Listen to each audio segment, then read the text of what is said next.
अस्सलामुअलैकुम दोस्तों, मैं हूं तारिक अली और आप देख रहे हैं तारिक इलेक्ट्रिक यूट्यूब चैनल। जी दोस्तों, उम्मीद करता हूं सब ठीक ठाक होंगे और खैर खैरियत से होंगे। जी दोस्तों, सबसे पहले तो आपसे माजरत चाहता हूं कि कोई काम की मसरूफियत की वजह से वीडियो नहीं बना सका, तो इंशाल्लाह आगे से वीडियो हम बनाते रहेंगे लगातार। तो जी दोस्तों, तो आज हम एक बात करेंगे कि ये जो 1.5 इंची वाली कोर होती है, ये 1 इंची में कितने ग्राम आती है। तो इससे आप हिसाब लगा के आप 1.5/3 में कितनी आती है, 1.5/2 में कितनी आती है, 1.5/1.5 में कितनी आती है, वो आप आसानी से जो अब आपने ट्रांसफार्मर बनाना है तो आप दुकान से जाके वो कोर ले सकते हैं। जी दोस्तों, वीडियो शुरू करने से पहले जो नए दोस्त हमारे चैनल पे हैं, हमारे चैनल को सब्सक्राइब कर दें और साथ बेल के बटन को ऑन कर दें ताकि हर नई आने वाली वीडियो की नोटिफिकेशन आपको मिल सके। और जिन दोस्तों ने अभी तक हमारे चैनल को सब्सक्राइब नहीं किया, हमारे चैनल को सब्सक्राइब कर दें और साथ बेल के बटन को भी ऑन कर दें। जी दोस्तों, वीडियो एंड तक देखा करें और वीडियो को लाइक कर दिया करें। इसके अलावा और भी बहुत सी वीडियो मेरे चैनल पे हैं, आप जाएँ विज़िट करें मेरे चैनल का, आपको बहुत कुछ उधर से सीखने को मिलेगा। जी दोस्तों, ये है 1.5 इंची वाली कोर। तो इसकी मैंने पैमाइश जो निकाली है वो 1 इंची में मैंने निकाली है। 1 इंची में, तो इसमें जो 1 इंची में कोर आती है ना, ये ई और आई ये दोनों मिला के इसमें आती है 1500 ग्राम 1 इंची में।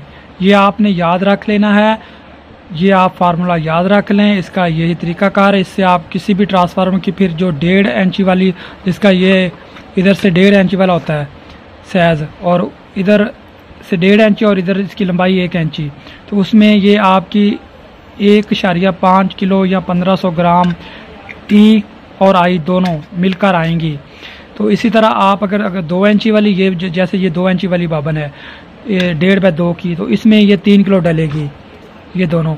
तो इसमें ये देखें, जो ई होती है वो 3 गुना होती है और आई होती है 1 गुना। अगर आपके पास मिसाल के तौर पे ये 3 किलो है तो आपने ये 1.5/3 में, अगर 1.5/2 में आपने कोई ट्रांसफार्मर डिज़ाइन करना है तो दुकानदार को आपने कहना है कि मुझे 750 ग्राम ये आई और आपकी बनेंगी जो 2250 ग्राम ई।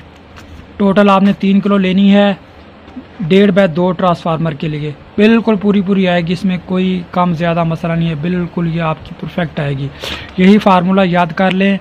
1 इंची में जो है ये 1.5 किलो आई और ई आनी है। तो इस तरह आप फार्मूला निकाल सकते हैं।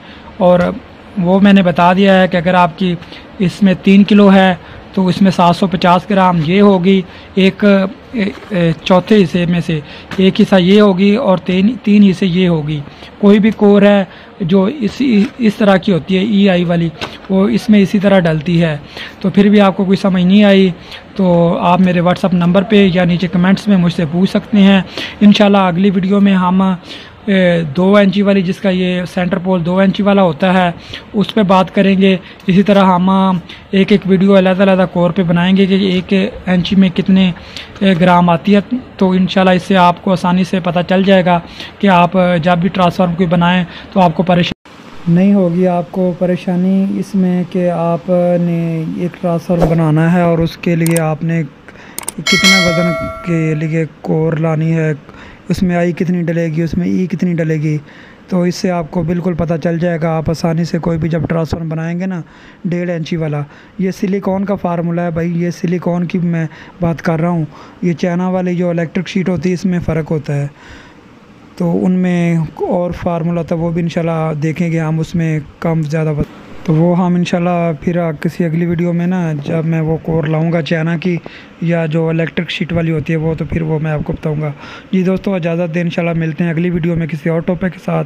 अल्लाह हाफिज़, जहाँ रहें खुश रखें।